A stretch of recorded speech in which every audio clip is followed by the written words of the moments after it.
네. 자, 여러분 이 사진을 보면 어떤 게 생각나시나요?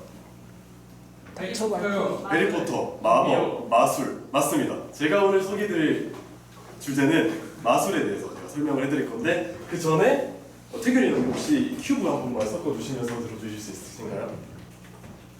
네. 그래서 저는 이제 섞으시면서 들으시면 됩니다.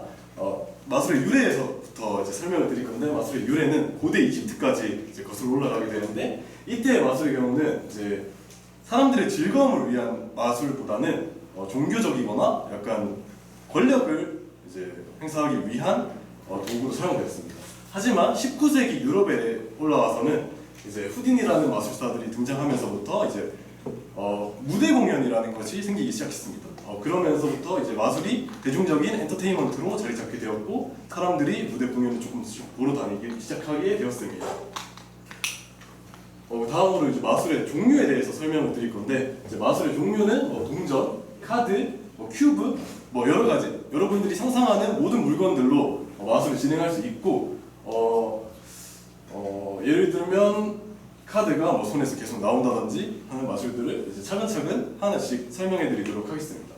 제일 처음으로 소개해 드릴 거는 가장 대중적인 마술이죠. 카드 마술. 카드 마술에 대해서 설명을 드릴 건데 카드 마술을 제일 처음 소개해 드리는 이유는 카드가 가장 대중적인 마술이기도 하고 그리고 가장 쉬운 마술이기도 하기 때문인데요. 카드 마술의 경우는 카드를 맞춘다든지 혹은 카드를 고르게 해서 직접 보시는 게 빠를 것 같습니다.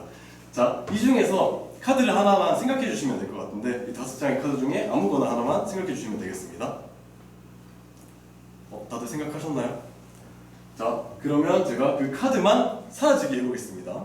하나, 둘, 셋 하면 본인이 생각한 카드가 사라지는 현상을 나타낼 수 있습니다. 이렇듯 카드 마술을 제가 제일 처음으로 소개해드린 이유는 카드가 이제 이렇게 쉽게 대중적으로 다가갈 수 있기도 하고 그리고 이제 카드의 동전 마술로 넘어가도록 하겠습니다. 이제 동전 마술은 이제 여러 가지 종류가 있는데 동전이 사라지거나 혹은 동전이 늘어나는 종류의 마술을 할 수도 있고 동전이 손에서 튀어오른다든지 아니면 동전이 공중에 뜨게 되는 마술 같은 경우도 여러 가지 존재하게 되고 보통의 경우는 동전을 사라지게 하는 마술을 자주 사용하도록 합니다. 다음으로 소개드릴 거는 제가 제일 좋아하는 마술인 큐브 마술인데 큐브 마술의 경우는 도구의 가격이 좀 비싸기도 하고 난이도가 꽤 높아서 입문적인 난이도가 조금 높기도 해서 사람들이 자주 하는 마술은 아니긴 합니다. 그럼에도 제가 좋아하는 이유는 현상이 너무 신기하기 때문이죠. 혹시 큐브 한 번만 주실 수 있습니까? 제가 미리 준비한 섞여져 있는 큐브가 있는데 태균이 형님이랑 큐브를 확인해 보면은 같은 것을 확인할 수 있고 또 다음 면도 같고 다음 면도 같고 더 같고 다 같은 건데 여기서 더 신기한 점은 이분이 가지고 있는 큐브와도 일치한다는 사실입니다. 근데 지금 큐브가 맞춰졌죠.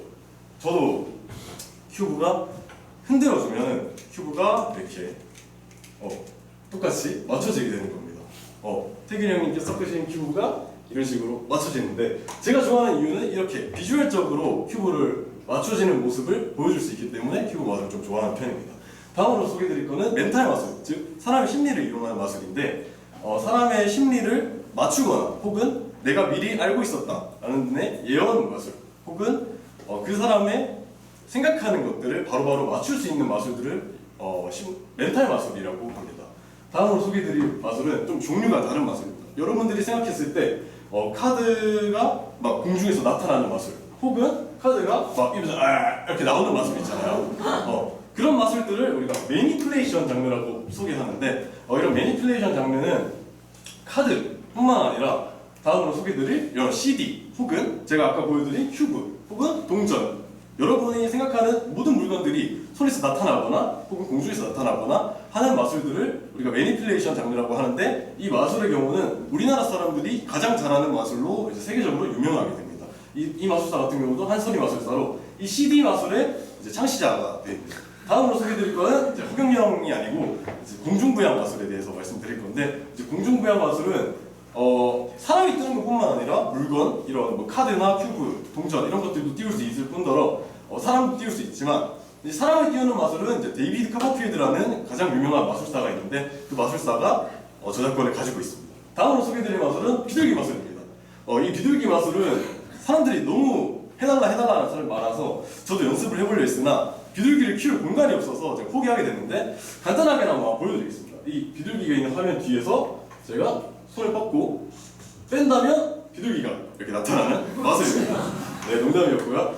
이렇듯 마술사들은 거울을 보거나 이런 식으로 연습을 많이 해서 그러니까 마술의 방법, 우리가 공부를 해도 방법을 안다고 바로바로 적용할 수 있는 건 아니기 때문에 마술 또한 거울을 보면서 뭐 표정, 방법, 기술 이런 것들이 다 연습을 해야지 비로소 마술사가 될 수 있습니다. 하지만 그렇게 해서 사람들은 우리나라 사람들은 해외로 나가게 됩니다. 왜냐?